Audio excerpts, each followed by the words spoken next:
Hi, I'm John Bader, author of Dean's List. I'm here with Brian Thomas of Stanford University. Brian, it's great to have you. Great to be here, John. Brian, tell us about faculty-student relations at your college. What are some of the challenges and opportunities there? I think, as is the case at a lot of great institutions, the faculty really represents the best of what's on offer. The university is the faculty and all of their expertise accumulated in one place. And I think that represents the opportunity for students, is to engage with that faculty, to mine that faculty for everything of interest.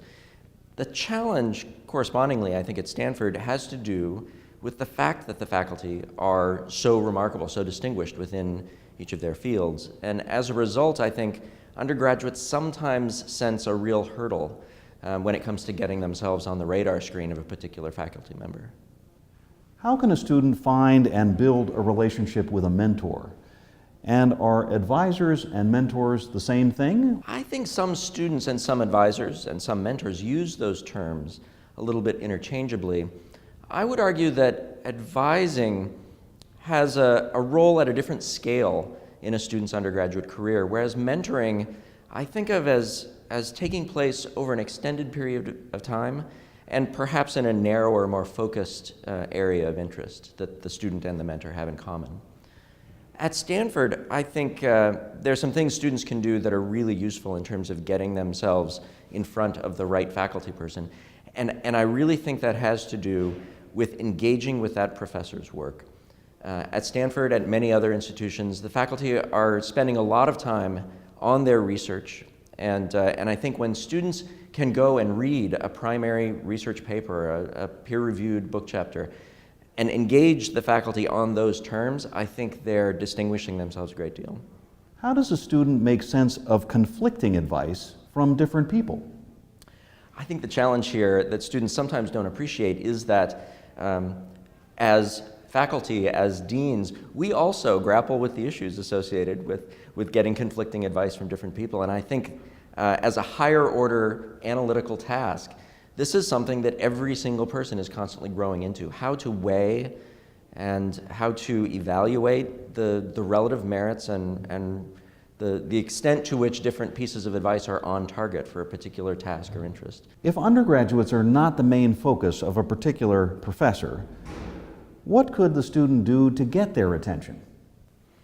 So this is something we see at Stanford a lot. I think many faculty see their scholarly work as the center of their task at the university. And I think that the things students need to do is engage with the faculty on those terms.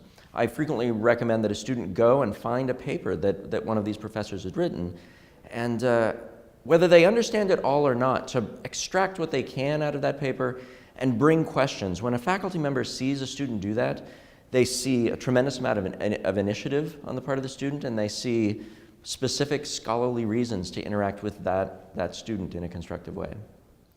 Brian, my last question is, how can a student make the most of academic advising? Here I include both advisors and the advising program. I have to say that I wish more students would use advising chronically rather than acutely.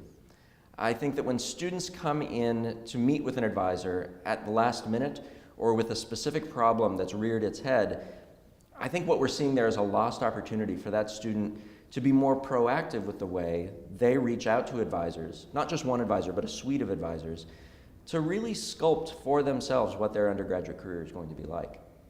Brian, I want to thank you for chatting with me about faculty and working the system. It's been a pleasure being here.